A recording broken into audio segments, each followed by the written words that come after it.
You hear all the time, right? This idea about AI, that it's basically a magic switch for productivity. You just plug it in, and bam, everyone's getting more done faster. But, what if speeding things up doesn't actually mean getting more done? What if it just gives you more time for, I don't know, coffee breaks? That's a really interesting question to start with. Yeah. And it kind of cuts right to the heart of what we're diving into today. We're trying to explore the more complex reality of AI's impact on productivity, yes, but also on the future of work itself. Our mission really is to get past that surface level hype, to uncover what it really takes to leverage AI in a way that, genuinely makes a difference. Exactly. And to help us do that, we're looking at some pretty fascinating insights, recent statements from tech leaders, executives. We've got someone from Accenture, plus the CEOs of NVIDIA and OpenAI. It should give us a bit of a shortcut to understanding the bigger picture of what AI actually means for how we work. And crucially, what's needed to see those productivity gains everyone talks about. Yeah, and what's really insightful, I think, is how this assumption that fast tools automatically mean more productivity is being directly challenged. Ramin Tinadi, who leads Accenture's APAC Center for Advanced AI, he recently said something quite pointed. He said AI tools can help people finish tasks faster, sure, but, and this is the key part, they don't automatically make workers more productive. That coffee break idea you mentioned, Yeah. it really sticks with you, doesn't it? Yeah. Tenadi put it so bluntly. He said, if you give employees a tool to do things faster, they do it faster. But are they more productive? Probably not, because they do it faster and then go for coffee breaks. Yeah. This makes me think, okay, if a faster tool isn't the answer, then what is? What's the fundamental shift maybe in mindset or measurement that companies are missing? You've absolutely nailed the core challenge there. Tinati really stressed that simply speeding up the old tasks, that's not enough, not even close. For genuine productivity leaps, companies have got to completely redesign their workflows, fundamentally rethink them. If you just sort of bolt AI onto the same old processes, you're missing the entire point. And that, raises a big question. Are organizations actually willing to do that deep rethinking, or are they just looking for a quick fix, an easy efficiency boost? And it seems like maybe some aren't quite there yet, ready for that big leap. Kinanati also pointed out that some companies, particularly in Asia, he noted, are kind of falling behind in AI adoption. Why? Because in his words, they don't think about reinventing the work.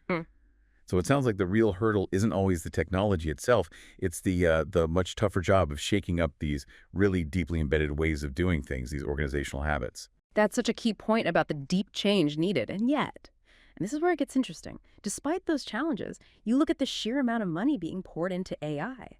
It tells a different story, doesn't it? It shows this profound, almost unquestioning belief in AI's future power.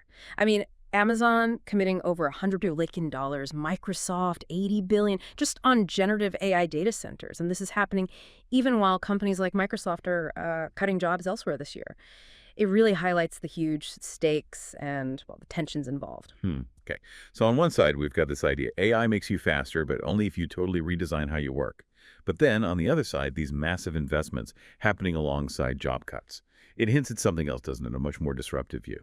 Maybe some leaders see AI not just as a tool for efficiency, but as something that completely changes our relationship with work. Like NVIDIA CEO Jensen Huang. He has a really fascinating perspective on how AI affects our own thinking. Yes, Huang's personal take is quite compelling. He was speaking on CNN, I believe, and he said he uses AI literally every single day. And get this, he believes his own cognitive skills are actually advancing because of it. Wow. Yeah. That's a really powerful counterargument to the fear that AI just, dumbs us down or automates us out of existence. He sees it as augmentation, making us better, not replacing us. And it sounds like Sam Altman, OpenAI CEO, was pretty much on the same page with a lot of what Huang said about AI and jobs. He posted something on X saying, there's a ton of stuff to do in the world, and that jobs will be very different. He even floated this idea that maybe the jobs of the future will look like playing games to us today. While still being very meaningful to those people of the future. Right, yeah. And he even added that little parenthetical bit like, people from the past might say the same thing about our jobs today. If you kind of tie all that together, Huang's cognitive boost, Altman's playing games idea, it points towards a really profound shift, a potential redefinition of what we even consider work or meaningful activity. Mm. It suggests it's not just about automating the boring stuff anymore. It's about fundamentally changing what it means to contribute, to have purpose in a world where AI handles a lot of the raw speed and efficiency.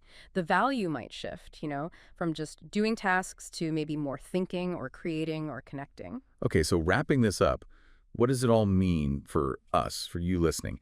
This deep dive, it really seems to highlight this central tension, this core realization. AI gives us incredible speed, absolutely, but unlocking real productivity or even figuring out what meaningful work looks like in the future, that seems to depend entirely on our willingness, collectively and individually, to radically reinvent. Not just tweak, not just bolt things on, but reinvent our organizational structures, our personal sense of purpose. It's not just the tools, it's how we use them. And maybe most importantly, the systems they operate within. Precisely. It boils down to adaptation, but at a really fundamental level, it's about having the courage to ask if the work itself, the very nature of it, needs to be reimagined. And that really leaves us with a pretty provocative thought for you to chew on. If Sam Altman is right, if future jobs might look like playing games compared to what we do now, well, what does that say about how we define meaningful work today, right now? And maybe more pointedly, how prepared are you personally and within your organization to embrace that kind of massive shift? What does reinventing the work truly mean for your specific role, not just for the company strategy documents? Something to think about.